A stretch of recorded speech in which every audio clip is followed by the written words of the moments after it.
kuyintokozo ukuthi sibe nawe futhi kunyaka 2024. uNkulunkulu ke ngiyathemba usanilonda nonke njengabalandeli bale channel, njengabantu abasasebenzisa kwi channel.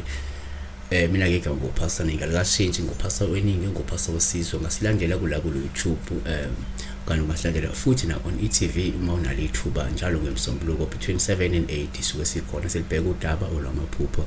Namhlanje na ethi siyanda cebekhulu 1073 sobona phasa cela ubuza ukuthini ukuphupha ke umuntu othanda naye egqoke izicathulo zakho. Nake singakusho akufanele ngaba uphawu lubi lolo ngoba izicathulo kakhulu ziyangena kakhulu entweni yothando. Ingakho uma uphupha isicathulo sikulahlekele uyayihlukana nomuntu osukuthanda naye. Yabo, so nake singakusho ukuthi uma uphupha la izicathulo zakho sikhathe njengophawu luhlumaze egqokwe umuntu omunye umuntu, ngabe umuntu wakho noma nje omunye umuntu, ake sesithi nje umuntu wakho ke.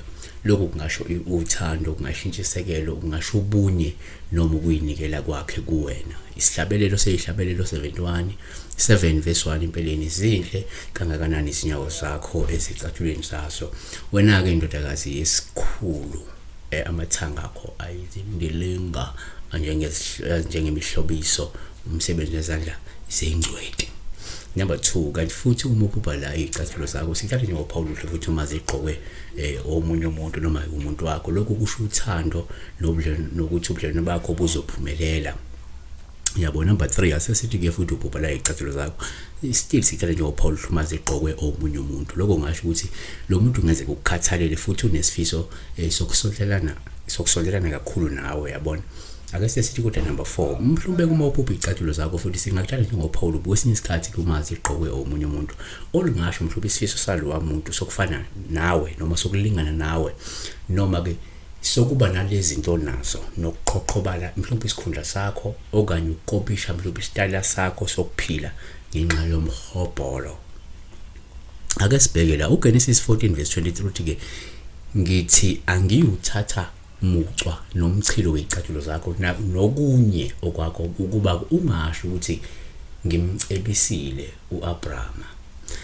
Kanti ke sesithi ke futhi number 5, uma uphupha izicathulo sikhatha njengophawu oluhle kakhulu ulube empeleni uma zigqokwe omunye umuntu kodwa zingameneli. Ngabe umuntu wakho nomunye umuntu zingameneli lezi zicathulo. Lokho kusho ibhadi nokuthi ke ubudlelwane bakho abubuhle empeleni. Ngakho ke nizohlangabezana nobunzima, yabona, nalomuntu ongenza ukuthi mhlawumbe nigcine senihlukene.